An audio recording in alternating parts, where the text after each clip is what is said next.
Assalamualaikum warahmatullahi wabarakatuh. Selamat pagi dan salam sejahtera untuk kita semua. Pada pagi hari ini, sama halnya seperti hari kemarin, kita sudah mendatangkan beberapa orang-orang yang sangat menginspirasi di podcast Unaja ini. Dan hari ini kita kenalan lagi, saya Alvaris Lemuriadi akan memandu acara ini selaku moderator. Dan di sini ada dua narasumber saya yang sangat luar biasa sekali yang sudah menyempatkan waktu di waktu yang sangat-sangat amat padat, saya tahu ya, karena pengusaha-pengusaha tahu sendiri lah ya waktunya. Oke, ini ada saya sapa langsung, ada Mas Marwan dari Kedai Tiga Pandu. Halo Mas Marwan. Apa kabar Mas Marwan? Sehat? Alhamdulillah sehat. Alhamdulillah sehat. Terus kemudian di sebelahnya ini ada Mas Ari dari Sakura Group. Ya. Yes. Mas Ari apa kabar? Ya, alhamdulillah. Alhamdulillah sehat ya. Oke. Kita hari ini bakal ngobrol-ngobrol santai aja ke Mas Ari dan juga Mas Marwan. Mungkin kita akan ada beberapa pertanyaan terkait tentang usahanya Mas Ari dan juga Mas Marwan. Dan juga di sini adalah dalam rangka untuk open donasi. Jadi adalah kegiatan sosial kita hari ini dan juga masih akan berlanjut besok, di mana acara ini adalah acara yang dipelopori oleh Universitas Adiwangsa Jambi untuk mengambil atau membuka kesempatan untuk donasi secara online yang bisa dikirimkan melalui Bank BTN atas nama Universitas Adiwangsa Jambi. Berapapun bantuan Anda itu sangat bermanfaat untuk teman-teman kita yang sedang terkena musibah di beberapa daerah. Salah satunya yang ada di Sulawesi, terus kemudian di Kalimantan dan juga ada di Jawa Barat.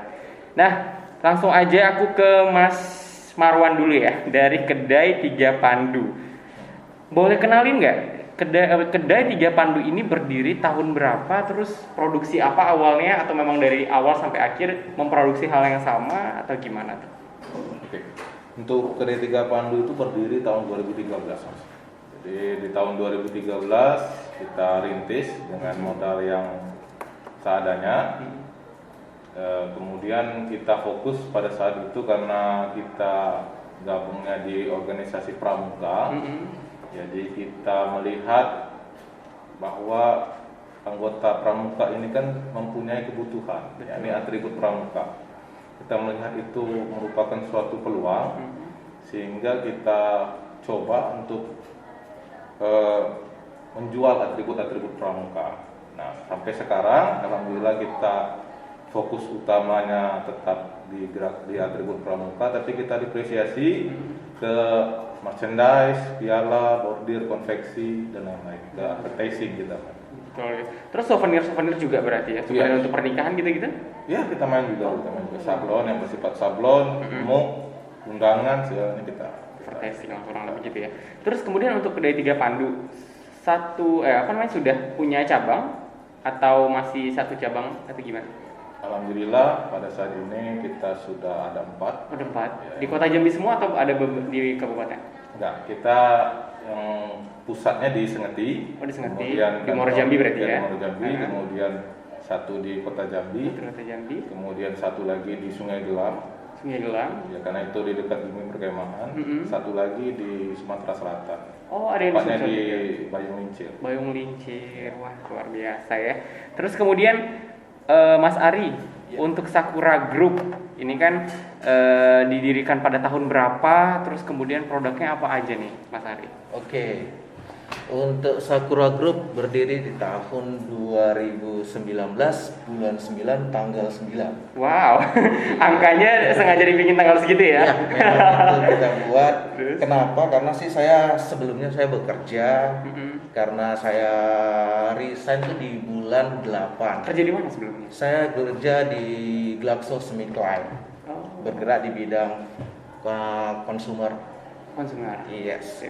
Iya, jadi karena saya biasa itu di bidang sales, biasa ke swalayan, biasa ke minimarket maupun ke toko tradisional. Jadi saya melihat ada peluang untuk produk sabun. Kenapa saya pakai sabun cuci piring? Karena saya berpikir gini, kalau setiap rumah ada piring, pasti orang akan menggunakan sabun cuci piring. Makanya itulah yang saya buat seperti itu. Dan ya alhamdulillah kita sekarang sudah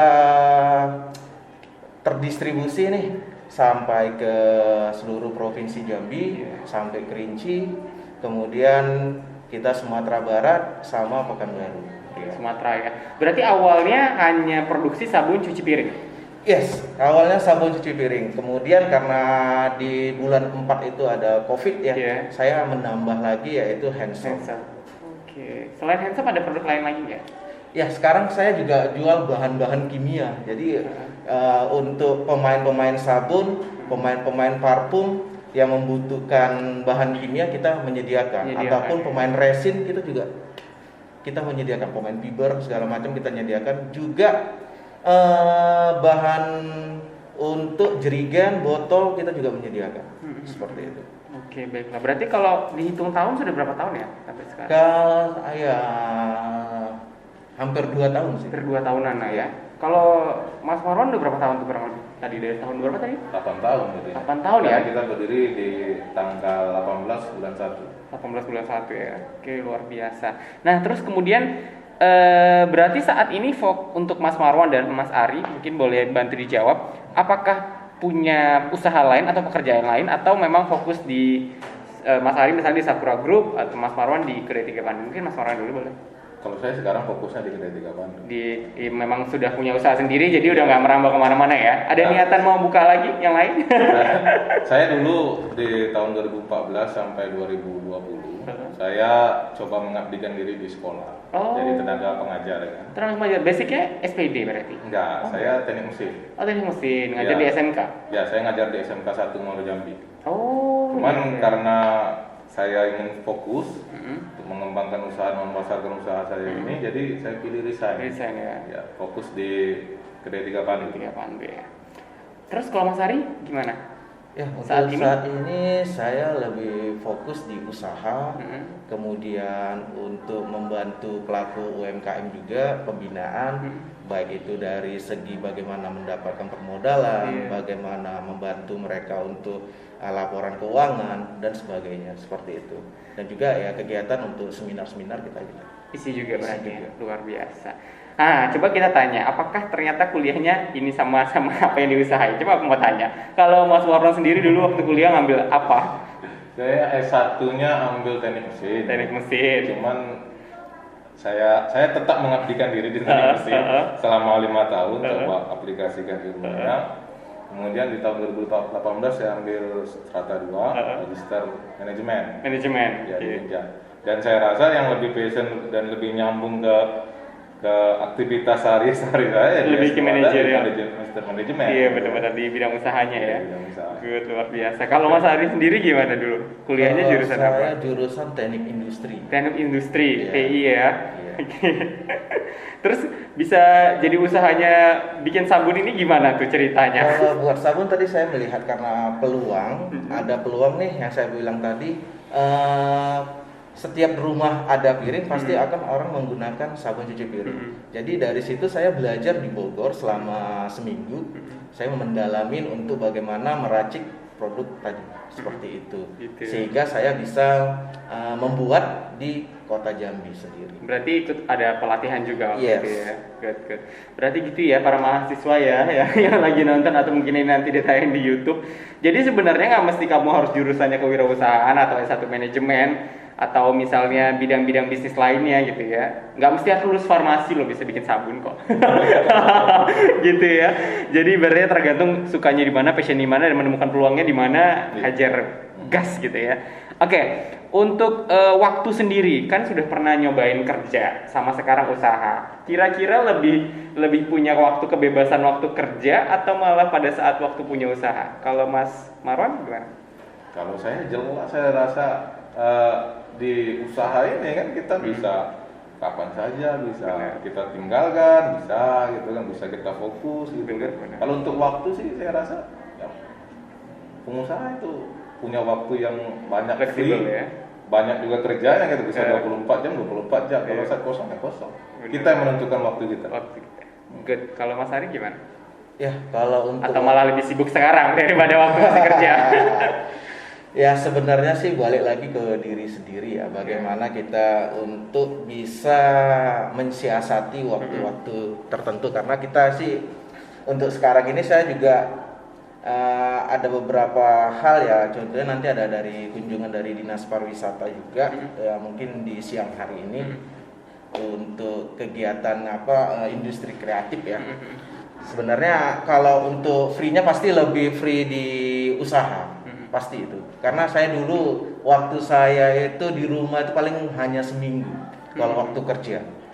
Ya, makanya untuk mau libur pun agak susah. Benar. Karena saya banyak cuti susah ya. Iya, benar sekali. Oke, baik. Terus kemudian untuk karyawan sendiri, kalau untuk kedai Tiga Pandu, apakah menggunakan masyarakat sekitar atau ada tenaga asing atau keluarga, gimana tuh? Untuk kedai Tiga Pandu sendiri, yang pertama kita memang prioritaskan keluarga dulu, kemudian kita prioritaskan juga masyarakat sekitar. Ya, yang jelasnya kita coba membantu keluarga dan masyarakat sekitar kita dulu ya. Alhamdulillah sekarang kita ada 5 orang yang tergabung di kedai Tiga Pandu. Oke, luar biasa. Terus kemudian kalau Mas Ari gimana tuh?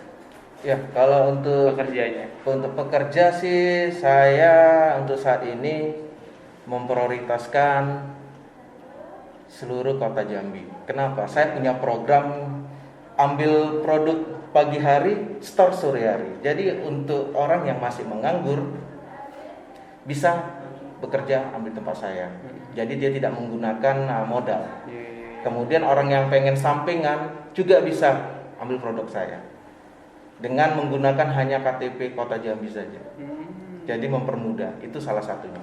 Yang kedua, kalau untuk tenaga kerja tetap kita sudah ada 6 orang. Seperti itu. Untuk ya. Bagian produksi, bagian sales. Jadi ada ya jurusannya beda-beda sih. Ada yang kesehatan masyarakat, ada D3 perawat, ada juga yang SMA seperti itu. Luar biasa. Terus kemudian dulu waktu pertama kali berdiri untuk kedai Tiga Pandu, berapa karyawannya awalnya? Atau ngerjain sendiri atau gimana tuh? Kalau waktu pertama berdiri saya sama adik saya gimana? Oh, berdua ya? Ya, berdua kita rintis kan. Baru akhirnya nambah sekarang. Lihat kebutuhan kan, kita tambah. Betul. Kalau Mas Ari sendiri gimana dulu? Kalau saya ini sih berdua dengan istri. Berdua dengan istri awalnya ya? Iya. Baik. Terus sekarang kan ibaratnya gini ya. Bencana itu sebenarnya awal-awal tahun memang hampir setiap tahun ya kita dilanda bencana kayak gini ya. Bahkan sekarang COVID ini tidak disangka-sangka dan tidak diduga-duga dia udah ulang tahun dia. Udah 1 tahun lebih kan. Jangan sampai dia ulang tahun yang kedua ya. Kita udah lelah ini sebenarnya.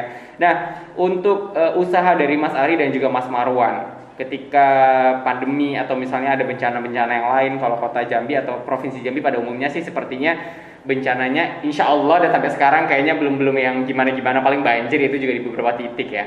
Mempengaruhi ini nggak, pembelian nggak tuh ke Mas Ari dulu, apalagi sekarang sudah produksi handshop. Justru kalau misalnya aku mikirnya karena produksinya handshop harusnya salesnya naik gitu ya, tapi nggak tahu dulu juga nih, tanya ke Mas Ari gimana tuh sekarang dari pandemi ini, apakah omsetnya naik atau menurun atau kan sama-sama aja nggak ada ngaruh? Oke. Sebenarnya sih kalau dari segi omset tidak ya, karena pasti orang membutuhkan handshop. Karena sekarang setiap mau masuk kita harus cuci tangan terlebih dahulu. Tetapi pada saat di awal-awal COVID, kita sih lagi kebingungan. Karena kebingungan jalur distribusi, contohnya kayak di Sabak kemarin ditutup. Jadi kita untuk mendistribusikan ke sana itu sulit sekali. Itu yang pertama. Yang kedua, bahan baku itu susah dicari. Karena pada saat itu orang mau cari botol, mau cari jerigen itu susah banget. Ya? Harganya juga gila-gilaan. Benar. Itu jadi ya di awal-awal sih. Tapi untuk sekarang kita udah lancar, alhamdulillah. Alhamdulillah ya. Berarti tidak terganggu yang secara drastis banget ya, kayak teman-teman kita yang punya rumah makan, yang jual-jual makanan itu kan rata-rata hampir banyak yang tutup malah gara-gara COVID ya. Kalau Mas Marwan sendiri gimana? Mempengaruhi nggak? Kita berpengaruh karena kita kan punya konsumen itu basicnya sekolah ya. Cuman sebagai seorang entrepreneur kan kita harus berpikir nih, memutar otak, memutar cara, cari yang lain. Ya kita merasa mungkin kalau dari atribut pramuka kita sudah mulai menurun, kita coba cari yang lain. Kita coba ekspor masker, face shield kemarin. Jadi cari-cari yang lain, produk-produk yang lain. Nah, akhirnya alhamdulillah kita bisa survive di tengah pandemi ini. Karena kita bisa explore, kira-kira kalau di atribut pramuka sekolah kan kita kan nggak sekolah nih, anak-anak kan nggak sekolah. Akhirnya kan kita coba cari masker, pengadaan masker, pergi ke dinas-dinas, kantor-kantor untuk kerjasama dan lain-lain lah gitu. Oke, ini mungkin pertanyaan selanjutnya lebih kepada general kali ya. Jadi ini kan saat ini sedang terjadi berbagai macam bencana ya di Indonesia, terutama bencana alam, gunung meletus, banjir, gempa, dan bahkan COVID hampir di seluruh dunia malah ya. Terus untuk melihat kondisi masyarakat yang saat ini, terutama di Indonesia, terhadap perekonomiannya, sosial dan sebagainya, Mas Marwan punya tanggapan nggak? Atau kita harus bagaimana sih harusnya gitu? Ya. Kalau tanggapan saya pribadi sih melihat kondisi bencana, kondisi ekonomi gitu yang seperti ini, memang kita harusnya sebagai UMKM ini harus gemar-gemar lah, gemar-gemar berbagi kan menurut saya. Betul. Jadi nggak perlu banyak gitu kan, atau bisa kalau kita dulu di bulan puasa kita ada sistem. Misalkan nih kalau baca surah Al-Kahfi ayat 1 sampai 10 dapat diskon. Nah, diskon itu nanti kita berikan untuk berbuka gitu. Atau mungkin di ulang tahun toko kita buat program potongan diskon, nanti hasil diskonnya itu kita belikan ke masker, nanti kita sebarkan. Nggak usah berbuat yang harus mewah, harus kecil-kecil saja, cukup di internet. Kalau tanggapan saya pribadi mungkin tuh kita dan untuk kawan-kawan, tapi berbuat, sebarkan saja. Baik. Kalau Mas Hari sendiri gimana? Kalau menurut pribadi saya sih kita ya lakukan yang terbaik, lakukan yang terbaik, yang apa yang kita bisa, kalau bisa ya membantu orang lain, ya supaya sama-sama kita berdampaknya positif gitu. Ya udahlah, jangan berlarut-larut dalam kesedihan, karena kalau berlarut-larut dalam kesedihan ya kita akan selesai. Stuck gitu aja. Stuck di sana. Baik. Terus kemudian melihat fenomena yang sekarang ya ibarat bencana tidak ada yang mau sih sebenarnya. Jenis usaha apa sih sebenarnya yang bisa ini mungkin pertanyaannya agak-agak sedikit klise ya. Yang bisa bertahan maksudnya di segala kondisi gitu ya. Apalagi melihat dengan usaha Mas Haris sama Mas Marwan. Kira-kira masukan nih buat mahasiswa-mahasiswa juga nantinya. Usaha yang harus dipilih itu harus usaha yang seperti apa agar kita bisa bertahan di dalam kalau bisa sih bukan di semua kondisi, itu mungkin agak sedikit mustahil ya. Maksudnya di kondisi-kondisi yang ya entah itu banjir, Covid atau segala macam ya tetap bisa berjalan juga gitu walaupun akhirnya agak sedikit menurun dan sebagainya. Mas Ari dulu ya boleh. Usaha yang gimana? Kalau saya sih berpikirnya usaha yang dijalankan, jangan yang ditanya. Kalau usaha yang ditanya terus kapan jalannya gitu loh. Ya kita jalan aja gitu ya. Jalan aja, tapi kita usaha yang kita lakukan gitu loh. Jadi kita harus praktek langsung, terjun langsung, eksekusi langsung. Dengan kita tahu terjun, kita akan mengalami masalah-masalah itu yang kita harus selesaikan. Benar. Jangan yang ditanya usaha apa, ya nggak jalan-jalan. Benar. Gitu loh. Jadi jangan untuk mahasiswa jangan berpikirnya seperti itu. Harus punya modal besar dulu, baru usaha, itu salah. Tapi kerjakan apa yang kamu hobi, apa yang kamu senang, itu kamu lakukan. Karena kadang-kadang nggak sesuai jurusan pun kalau itu kamu senang dan kamu hobi bisa jadi berhasil kan? Luar biasa banget, benar-benar. Sama kayak saya nggak ada basic jurusan komunikasi sampai sekarang masih jadi MC. Di mana letaknya itu kan? Jadi agak-agak gimana mas saya soalnya. Oke, Mas Marwan sendiri gimana tuh? Secara umum saya sependapat dengan Mas Ari tadi. Memang jangan ditunda-tunda. Kalau kita punya ide, kita lihat itu ada peluang, jangan ditunda, langsung kerjakan. Kalau masalah modal, kalau kamu mau berusaha, insya Allah pasti ada jalannya. Ada jalannya. Saya cerita sedikit nih, kembali flashback ke belakang tadi. Kedai Tiga Pandu itu didirikan dengan modal cuma 1 juta. 1 juta rupiah. Dengan catatan 500.000 uang tabungan pribadi, 500.000 lagi minjam. Luar biasa ya. Nah, akhirnya kalau kita nggak ada modal nih, nggak ada modal, kapan mau bukanya gitu kan? Benar. Ya benar.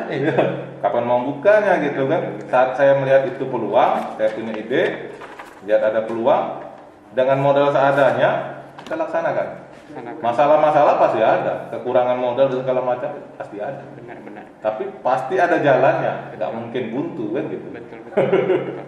Nah, benar juga nih, berarti dari kemarin ini satu pemikiran sama beberapa narasumber yang lain kemarin juga sama. Jadi intinya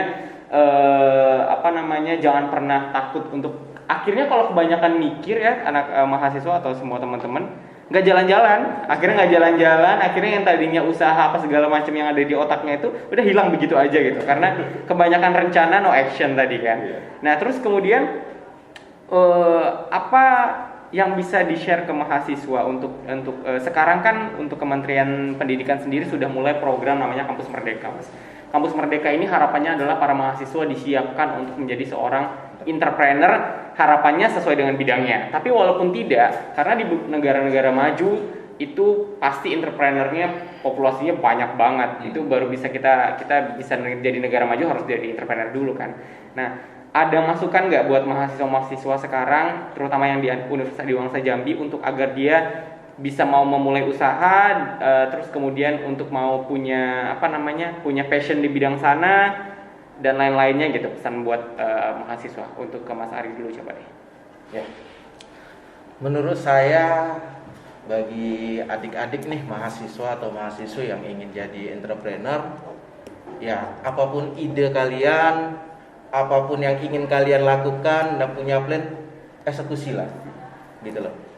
Karena kita jadi entrepreneur ini sebenarnya enak apa segala macam, sebenarnya tidak enak gitu loh. Jadi entrepreneur tuh nggak enak karena kita mikirin segala dari A sampai Z. Tapi kerja di tempat orang, dibosin orang lebih nggak enak. Iya benar. Benar terus. Jadi dan jangan berharap. Kalau menurut saya jangan berharap. Kenapa? Kalau berharap itu kalau nggak terjadi sakit ya. Sakit hati. Benar. Jangan berharap. Kemudian jangan lupa berdoa. Itu sangat penting, dan berbagilah kepada orang lain. Berbagi itu penting kan? Karena berbagi itu apapun yang kita berikan, sekecil apapun yang kita berikan, ya insya Allah nanti akan ada jalannya. Menurut saya seperti itu. Jadi lakukanlah apapun yang kalian ingin lakukan, dan jangan cengeng. Jadi entrepreneur itu jangan cengeng. Iya, kalau cengeng udahlah selesai, ya kan? Sedikit ada benturan, nggak langsung collab ya. Collab, jangan cengeng. Jadi apapun yang kalian lakukan, apapun yang punya plan, lakukanlah.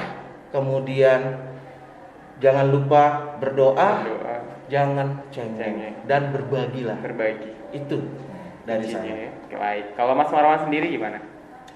Kalau pesan saya untuk adik-adik mahasiswa ini, yang pertama, gali hobinya apa?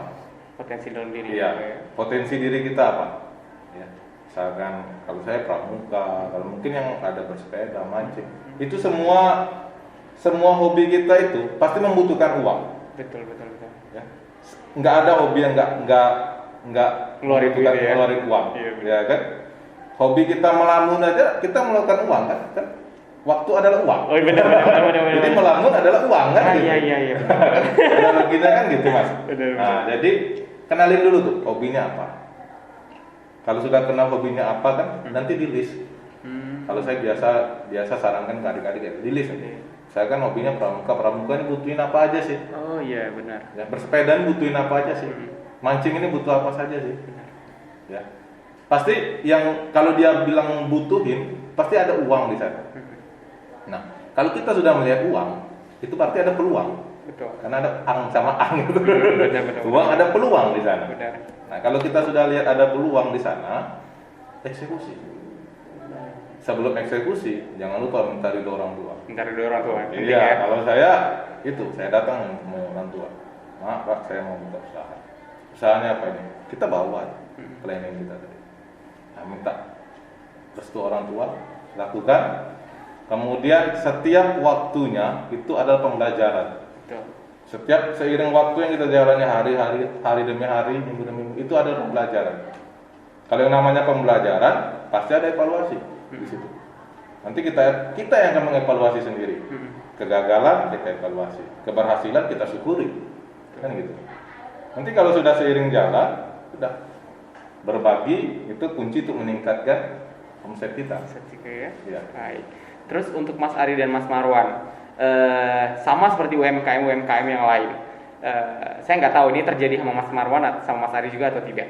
Pernah nggak mengalami titik terendah dalam ibaratnya berusaha sekarang di Sakura Group dan juga di Kedai Tiga Pandu? Dan itu waktu itu pada saat apa? Mungkin bisa ceritain agar teman-teman mahasiswanya juga paham bahwasanya untuk sampai ke titik ini tuh bukan sesuatu yang easy gitu. Banyak hal yang akhirnya terlewati yang mungkin cerita itu tidak disangka-sangka mungkin ya gitu. Kalau Mas Ari pernah nggak ngalamin kayak gitu? Defisit keuangan kah, defisit kepercayaan kah, atau apa itu? Ya, itu pasti gitu loh. Ya, saya sih gulung tikernya itu sebenarnya sebelum usaha Sakura Group ini saya juga ada beberapa jadi distributor gitu loh. Contohnya kayak usaha bumbu. Tapi saya masih kerja pada saat itu ya. Jadi itu sampingan gitu loh. Tapi ya itu deh. Sampai ibaratnya waduh banyak yang dijual gitu, sampai mobil saya jual segala macam untuk bisa bertahan gitu loh. Tapi ya itulah proses gitu loh, semuanya proses itu pasti ada batu yang harus mau kita hancurkan atau kita lompat atau belok kiri atau belok kanan, itulah teknik kita gitu loh. Tapi ya dengan adanya seperti itu kita jadi ibarat keras pada diri kita sendiri, tapi lembut pada orang lain. Jangan keras kepada orang lain, itu salah. Kalau saya keras pada diri saya supaya apa? Supaya saya mengalami masalah itu tidak cepat down, gitu loh. Tapi dengan seperti itu kita akan bisa bangkit dan berjuang kembali. Betul. Kalau Mas Marwan gimana? Kalau ingat titik terendah dalam usaha saya ini, itu menyangkut ke dalam hidup saya. Saya pernah merasakan, ya saya selalu ingat memori itu. Kalau saya pergi ke Bulian, saya lewati jalan itu, saya selalu ingat Jalan Nes. Saya pernah dulu, ini saya cerita. Saya pernah dulu buka stand di tempat acara kegiatan pramuka, tapi kegiatannya 1 hari, pagi, sore tutup. Jadi saya datang pakai motor itu sama adik angkat saya. Pakai motor, kita kan mau produk kita ini dikenal orang, mau promosi, mau biar orang itu tahu kalau kita ini berjualan di Teguh Pramuka. Ya pasarnya di mana ya? Pasarnya di kegiatan pramuka. Jadi saya ingat betul di kegiatan itu saya pakai motor. Perginya itu bocor ban 2 kali. Pulangnya itu bocor ban 2 kali juga. 4 kali bocor ban. Saya cuma dapat uang kalau tidak salah 65.000. Sedangkan biaya ganti ban sama makan udah lebih dari segitu ya. Dorong lagi kan. Mana kan dulu kan nggak ada, kan sepi, nggak ada gampal ban. Tapi dari hari itu saya akan berjanji dengan diri saya, kalau gini terus kita bakalan susah terus. Nggak apa-apa, hari ini nggak apa-apa. Hari ini saya down banget. Saya sampai merenung, ini ban yang salah atau usaha saya yang salah. Saya malah mikir gitu kan. Ini salah banget, pergi 2 kali, pulang 2 kali gitu kan. Tapi saya yakin kan ke diri saya, ini jangan terjadi ke depan lagi. Kalau kita mau penjualan kita banyak, kita harus ubah cara kita. Kita harus ubah, kita harus tetap semangat. Ya, saya sampai yakin kan ini kita tidak ada penjualan gitu kan. Tekor gitu, nggak apa-apa. Kita tetap berjuang, kita tetap semangat. Insya Allah kalau kita berjuang, semangat, bersyukur kita, berbagi, insya Allah akan rezeki itu ada. Rezeki kan. Ya itu saya merasa perjuangan gitu kan. Gitu ya. Jadi buat teman-teman yang nonton video ini, jadi sebenarnya hampir semua orang yang punya usaha pasti mengalami titik terendah atau pernah mengalami sesuatu yang ibaratnya bisa keluar air mata lah kalau diingat-ingat gitu kan. Tapi after dari itu tadi ada pencapaian yang akhirnya itu proses untuk naik kelas kan. Jadi ibaratnya jangan pernah menyerah, apalagi buat mahasiswa yang baru mulai jualan terus kemudian gak laku terus gak mau lagi usahanya. Itu jangan sampai pada hal itu, karena cara teman-teman untuk melewati atau menghadapi hal-hal tersebutlah itu jadi proses yang sangat luar biasa. Oke, mungkin ini bisa termasuk closing statement ya. Udah waktunya kita sudah mau hampir habis. Sebenarnya pengen cerita banyak-banyak, cuman nanti Mas Ari sama Mas Marwan pasti ada kegiatan lain, jadi kita kayak ini. Ke Mas Ari dulu. pesan yang ingin disampaikan kepada seluruh mahasiswa di Indonesia, khususnya Universitas Dewangsa Jambi? Karena notabene, ya itu tadi saya bilang anak mahasiswa itu kebanyakan, termasuk saya mungkin, kita hidup di Indonesia yang memang pada umumnya menjadi pegawai adalah sesuatu yang lebih baik daripada berwirausaha. Itu sampai sekarang masih terjadi. Saya bilang masih terjadi karena para mahasiswa ini patokannya adalah bagaimana caranya habis dari lulus kuliah ya saya harus cari kerja dan akhirnya angka pengangguran tinggi gitu. Ini pertanyaannya ke Mas Ari, silahkan boleh diberikan saran buat seluruh mahasiswa yang ada di Adiwangsa ataupun juga di Indonesia yang melihat video kita. Iya.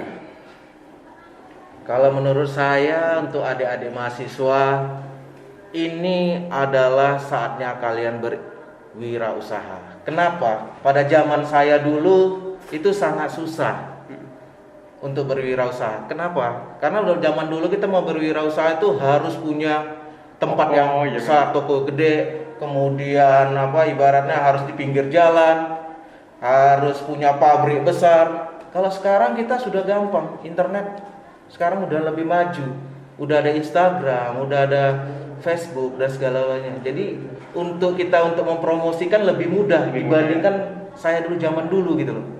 Jadi inilah saatnya teman-teman atau adik-adik wirausaha mahasiswa atau mahasiswi untuk berwirausaha. Jangan sampai terlambat. Karena kalau terlambat ya udah kalian akan gitu-gitu aja. Karena kalau ibaratnya kalian berusaha, insya Allah akan lebih cepat majunya. Gitu ya. Mas Marwan gimana? Untuk adik-adik mahasiswa di seluruh Indonesia, terutama di Unaja, saya pesankan, ayo jadi pengusaha, ayo jadi wirausaha. Kenapa? Kita punya cita-cita dalam hidup kita. Mungkin salah satu cita-cita yang paling banyak adalah ingin kaya. Betul Mas ya? Betul. Ingin kaya. Dan cara tercepat ingin kaya itu adalah jadi pengusaha. Jadi pengusaha ya? Ya. Karena apa? Karena jadi pengusaha itu rezekinya nggak bisa ditebak, Mas. Betul. Gajinya nggak bisa ditebak. Kalau kita jadi pegawai, jadi dosen, jadi pegawai gitu kan, kita kan udah diukur tuh ya. 1 bulan segini, 1 bulan segini kan gitu per bulan. Tapi kalau pengusaha enggak, Mas, ya. Ada kita melambung tinggi, ada juga yang di bawah kan. Tapi kalau kita hitung-hitung besaran kita gitu kan, besar dari pengusaha gitu.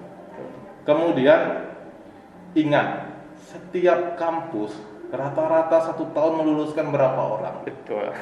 Kalau itu satu kampus dikali berapa ribu kampus di Indonesia? Berapa ribu kampus di Indonesia. Dan kalau pingin jadi usaha, jadi kerja di kantoran, kerja di ini segala PNS segala macam. Ingat, saingan kamu tuh banyak. Betul. Kalau kamu jadi pengusaha, saingan kamu yang pertama diri kamu sendiri. Betul. Nah, gitu. Kemudian kalau masuk kuliah, lihat-lihat tuh visi kampusnya apa. Betul. Rata-rata kenapa? Rata-rata setiap kampus itu visinya menjadikan mahasiswa yang entrepreneur, jadi kampus entrepreneur. Benar. Gitu. Sekarang udah ke sana. Arahnya ke sana kita bukannya menjadikan kampus yang jadi mahasiswa jadi PNS itu kan ada. Jadi pegawai. Kita kampus ini diarahkan, saya rasa mungkin Unaja juga gitu kan. Betul. Diarahkan jadi seorang entrepreneur kita. Betul. Ingat gitu kan. Kita masuk ke sana kita ingat. Jadi itu Mas pesan saya untuk mahasiswa di seluruh Indonesia, terutama di kampus Unaja kita ini, kalau mau kaya jadi pengusaha. Jadi pengusaha. Ya itu Mas. Good. Luar biasa. Oke, Mas Ari dan juga Mas Marwan, sukses terus untuk Sakura Group dan juga kedai Tiga Pandunya. Sehat-sehat terus. Semoga Covid ini cepat selesai. Jadi kita bisa tetap beraktivitas secara normal dan kita bisa belajar lagi sama teman-teman UMKM yang lainnya. Harapannya nanti suatu saat nanti kalau kita bisa bikin seminar, mungkin kita bisa undang-undang teman-teman UMKM.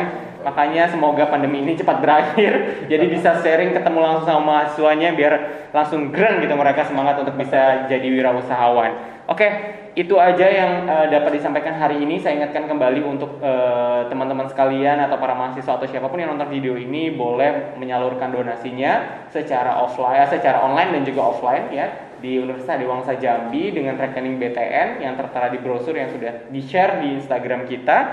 Dan juga itu aja mungkin yang dapat saya sampaikan. Kurang lebihnya saya mohon maaf. Sekali lagi terima kasih buat Mas Ari dan juga Mas Marwan untuk hari ini. Berkah ilmunya luar biasa untuk kita semua. Saya Alvaro Islami Muryadi mohon undur diri. Kurang lebihnya Assalamualaikum warahmatullahi wabarakatuh.